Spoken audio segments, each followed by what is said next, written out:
ఒక చిన్న పట్టణంలో జ్ఞానం బుక్ స్టాల్ అనే చిన్న పుస్తకాల దుకాణం ఉండేది.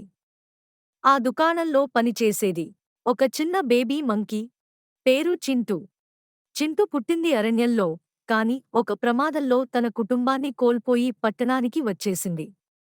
అక్కడి దయగల దుకాణదారుడు రామయ్య ఆమెను చూసి దగ్గరకు తీసుకుని పెంచాడు.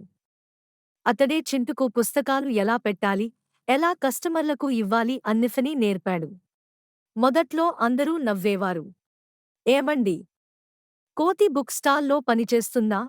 పుస్తకాలు పగలగొడుతుంది, కస్టమర్లను భయపెడుతుంది. అలాంటి మాటలు చింటూ వింటూ బాధపడేది.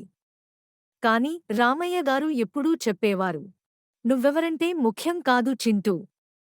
నువ్వు చేసే పని, నీ మనస్సు, నీ కష్టం ముఖ్యం. రోజులు గడుస్తున్నాయి.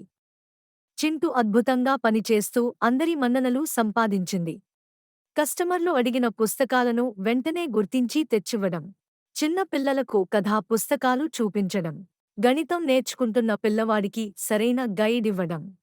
అలా నెమ్మదిగా అందరి మనసు గెలుచుకుంది. ఒకరోజు బుక్ స్టాల్ బయట ఒక చిన్న కుక్కపిల్ల, టామీ, గాయపడిపోయి ఏడుస్తూ పడుకుని ఉంది. జనం వెళ్తూ వెళ్తూ చూసినా ఎవరూ పట్టించుకోలేదు. ఇది వదిలేసిన కుక్క, ఎవరికీ పనికిరాదు అని కొందరు అనుకున్నారు. కాని చింటూ మాత్రం ఆగిపోయింది. తన చిన్న చేతులతో టామీని ఎత్తుకుని నీళ్లు ఇచ్చింది. రామయ్యగారిని పిలిచి మందులు తెప్పించింది. 3 రోజుల్లో టామీ పూర్తిగా కోలుకుంది.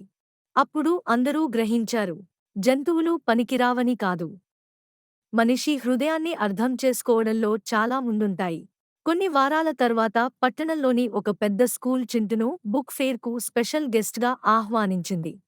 చిన్న కోతి కళ్లలో ఆనందం మెరిసింది. అదే చింటుపై ఒక పెద్ద విజయం, స్ట్రగుల్ నుండి సక్సెస్ వరకు ప్రయాణం. ఫెయిర్లో పిల్లలు సంతోషంగా చింటుతో ఫోటోలు తీసుకుంటున్నారు. ముఖ్య అతిథిగా ఒక టీచర్ చెప్పిన మాటలు అందరి గుండెల్ని తాకాయి. పుస్తకాన్ని ముఖచిత్రంతో తీర్పు ఇవ్వొద్దు. మనిషినైనా జంతువునైనా వారి మనసు, చేసిన పని, చూపిన ప్రేమ ఆధారంగా చూడాలి. టామీ, చిన్న కుక్క, చింటు పక్కన నిలబడి తోక ఊపుతూ చూస్తూ ఉంది. ఇద్దరూ మరిన్ని పిల్లలను సహాయం చేయాలని నిర్ణయించుకున్నారు. కథ చివర్లో చింటు నవ్వుతూ ఇలా అంటుంది, ప్రేమ, కష్టం, మంచితనం, ఇవి ఉంటే ఎవరైనా హీరో అవ్వొచ్చు.